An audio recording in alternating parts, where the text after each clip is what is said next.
Good morning and happy Friday. So my name is Jen Bailey. I'm a VSG athlete, and today I wanted to go over cold and flu season post VSG surgery. Honestly,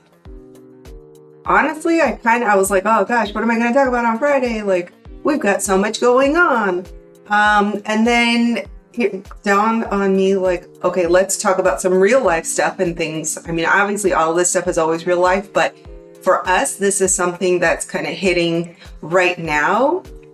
Our two teenagers are sick.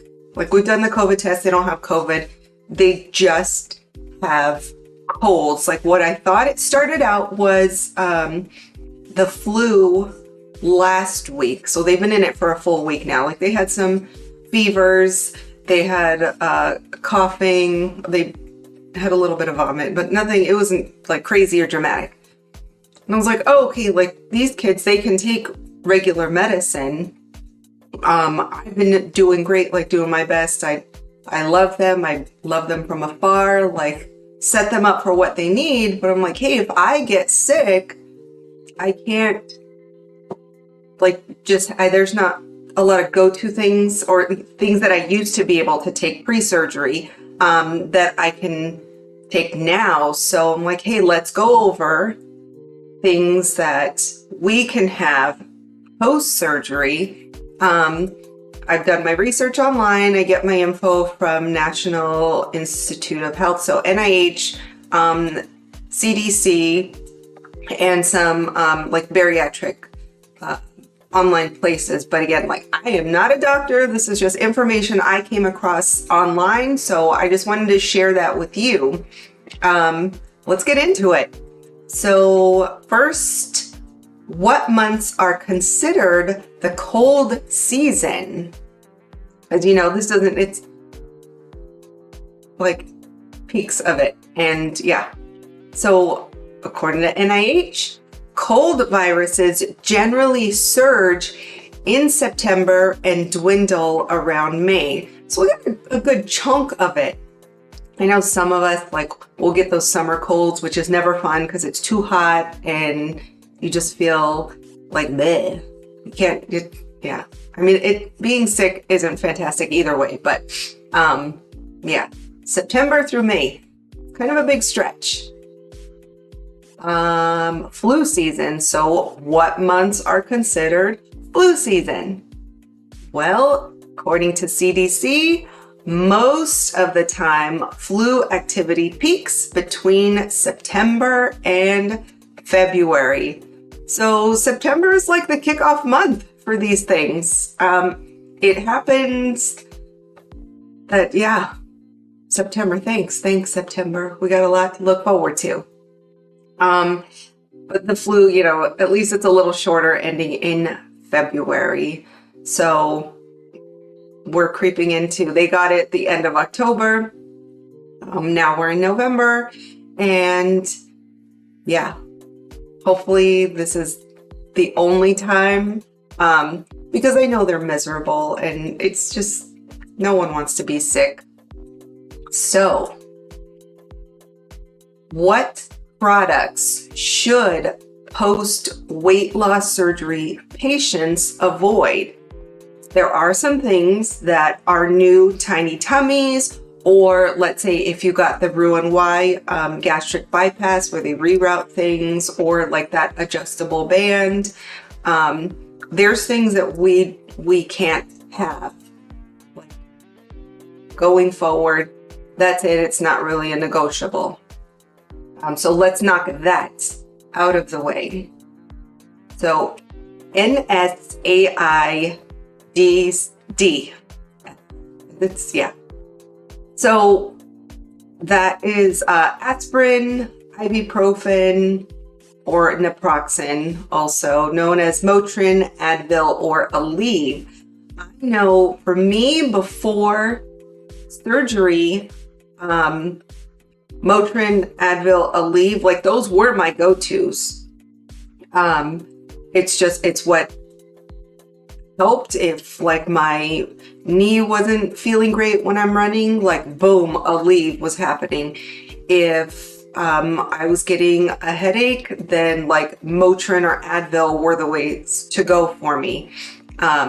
So I remember when they told me like, oh, you can't have these. And I'm like, what the heck? How am I going to like, you know, handle things, whatever. But once I started to lose the weight, like a lot of these aches and pains and headaches and just things from my body really started to go away. So it became much less of a worry of like, oh, how am I gonna make myself like feel okay or be able to tolerate, you know, the aches. So yeah, I don't take those obviously because they told me you can't. But we're not supposed to take them because it increases the risk of stomach ulcers. I've never had a stomach ulcer. I don't know if you have, but it sounds painful. I don't want it, so I'm gonna listen to what my doctors said and stay away from these NSAID products. So yeah, we should avoid them indefinitely. So forever. That's our life. Post-surgery, it's okay. I'm still here. I'm alive. I feel great. You know, and I don't want an ulcer. So that's what we're gonna do. All right, so now let's get into understanding the things that we are allowed to take or ingest or whatever to help us through these sick moments, because there's gonna be a lot of us that do get sick over the cold and flu season. So let's try and help get through that. So depending on your symptoms, the following list is generally safe for those who do not have any other conditions such as high blood pressure.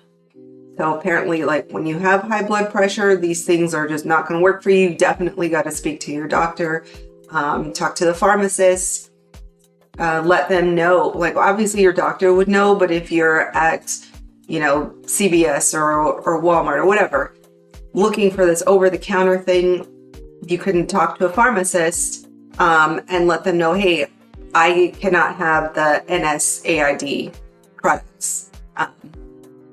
So here we go. Reminder, again, remember to consult your physician beforehand. I'm not a doctor.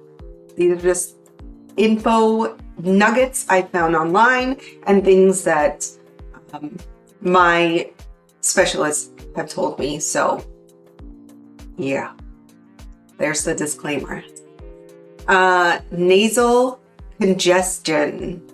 So if you have nasal congestion, post-VSG, we can have Benadryl, Sudafed, nasal sprays, and irrigation. I've had Benadryl, I've had Sudafed. It works great, doesn't upset my tummy. It'll dry up those boogies and all as well. I'm not a fan of nasal sprays, but that's just my preference. I get migraines, like usually just a monthly one now, but before they used to be like stress migraines. So nasal sprays seem to be something that would like cause a headache and then morph into a migraine. So I just stay away from those. But if they work for you, great, like good on you. All right, if you have a sore throat, so go for Hall's Cipico, I think that's how you say it, lozenges or chloroseptic spray. I go for Hall's. I get the little, like the green package, the fruity ones. They're delicious. They keep your throat like moist and wonderful. Every now and then, like a citrus one might make you cough a little bit. You know, just depends on your body. I don't know that Cipico lozenges, never heard of it, but maybe you have. Maybe it's in some other area of our country. I don't know. I've never seen them. and chloroseptic spray. So that's something we have here. Like our kids who just like pop your mouth open. It doesn't smell, but they say it tastes terrible. But I think if you have a sore throat bad enough, you're pretty much willing to have something help like alleviate that yuckiness. Cough. Coughing, you can take Delsym, Robitussin, Vicks 44, and Mucinex. Now, Vicks 44 is something I didn't even know it was still out there and made. I remember being a kid and being sick. Like I would get bronchitis a lot as a kid from like baby to, I don't know, single digit years. And it was called Vicks Formula 44D. Like that was the thing. It was terrible. It tasted like cherry. I don't know why they make it cherry, but that's not the flavor. Didn't hit, but it did work. So again, there's these things out there. We can tough through the liquids, or you can find the pill version. They're usually like those gigantic, watery kind of looking horse pill things, but you know, whatever works to help with that cough. Obviously nowadays, post-COVID, like coughs give you a side eye. So, you know, if you want or you have to go outside, maybe put on a mask or cough into your sleeve or something. I mean, I had the kids in the car going from one place to the next and the windows cracked. You like, I can't. I felt like I was in a little cocoon with these little sicklings, but it's mom life, I guess. So, yeah, go for those things. Fever, aches and pains, Tylenol, boom. Tylenol's been the go-to since after surgery, and it's worked. So for me, it worked after surgery. I'm sure if it can handle that kind of aches and pains, then being the cold, flu, sick pains, it'll be just fine. They have it in caplets. They have it in the like oblong shape pills, or those weird round ones. Just, yeah. Tylenol seems to work. Combination products. So if you've got like a multitude of things going on, go for Sudafed cold and sinus, Theraflu severe cold and congestion, Robitussin DM, so that like that one can be another liquid and gets a whole range of things, NyQuil cold and flu relief, and Tylenol cold and flu. So those ones are meant to handle like the fever, aches, pains, cough, runny nose, you know, you name it. Like it's got a list of things on its label on what it's going to try and like help you with. So, you know, go for the combo products if need be. It's not always the go-to just because you feel like, oh, I got a little sniffles, or got a little runny nose, or I got a little post-nasal drip going on here. Then obviously you'll go with something else that's more catered towards like nasal congestion, like have some Sudafed, you'll be good. There's no real need to have these combo products because you're just putting a lot more stuff into your body that's not like necessary. And the tips after all of this list. So when possible, choose products that have little to no sugar. Again, you know, that's something post-surgery where you're supposed to be going easy on these, the sugar intake, and products or over-the-counter meds can have sugar in them. Use caution. when selecting a product with alcohol, such as NyQuil. Some people don't want to have alcohol in their system. Great. So I know NyQuil does have versions that don't have alcohol in it. So you can always check the labels, see what's going on there. And this way you are comfortable with what you're taking. Choose a product that's going to treat your current symptoms. So again, if you only have a runny nose, don't get something that's like fever, cough suppressant, you know, makes you sleepy. You just want to like zombie out for the afternoon or whatever.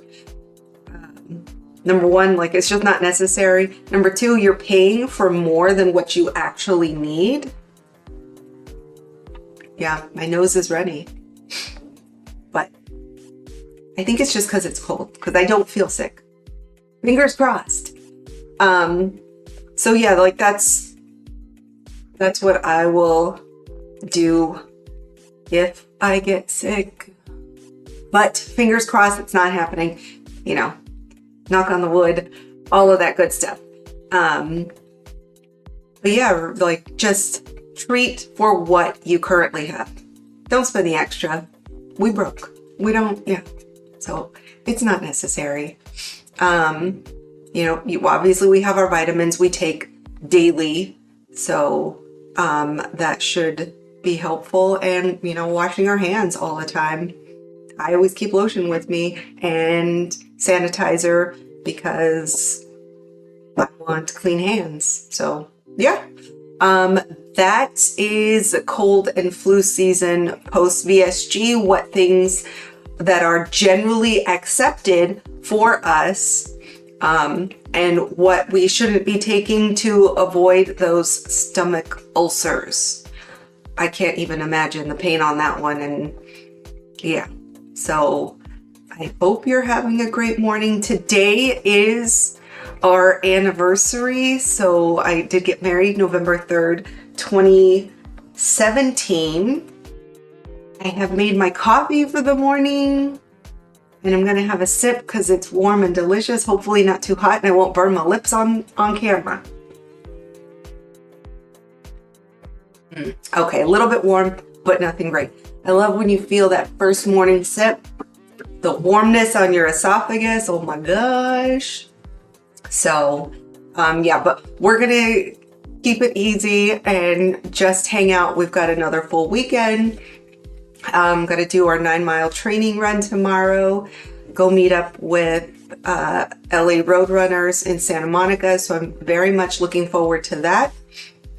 Kids are pretty much situated, so they'll be good. And then my husband and I are helping out with the behind the scenes of the Sandy Sprint ovarian cancer 5K on Sunday in Griffith Park. So I'm looking forward to being like in the midst of all of this awesomeness, but with everything that's going on and the busyness that we have in our lives, we're just going to keep today chill and like hang out.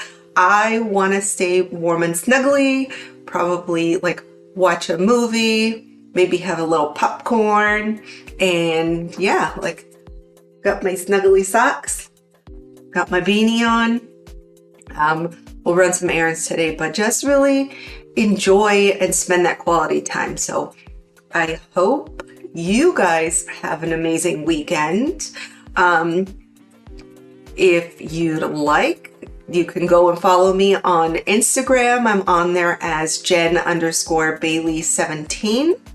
And Strava is just Jen Bailey. That's a free app. Well, both of them are free, obviously, but you can go on there and check me out. I haven't done a whole lot of running this week. We did a couple. Oh my gosh, Halloween. Like, I hope your Halloween was amazing if you celebrate that. We had fun. We led a little race, or not a race, a little run just before. Hi, it's my karma baby. just before our first ever trunk or treat. That was awesome. The kids are so dang cute. And I like the idea of having kids come around into one general area, and like, it's just a nice, safe environment. And just from what I've seen over the years, the houses, no matter where, like what neighborhood we're in, things seem to dwindle off, and there's not a lot of houses like giving out candy. So it's nice to have this like chunk of people there and giving them out. I personally did not want to do chocolates this year. I feel like chocolates are given out all the time. Like, that's no. So I got Capri Suns and Rice Krispie treats and little packages of cookies and gummy bears or gummy packs, and these little kids loved it. So that's what I'm going to continue on. But yeah, I think it's in my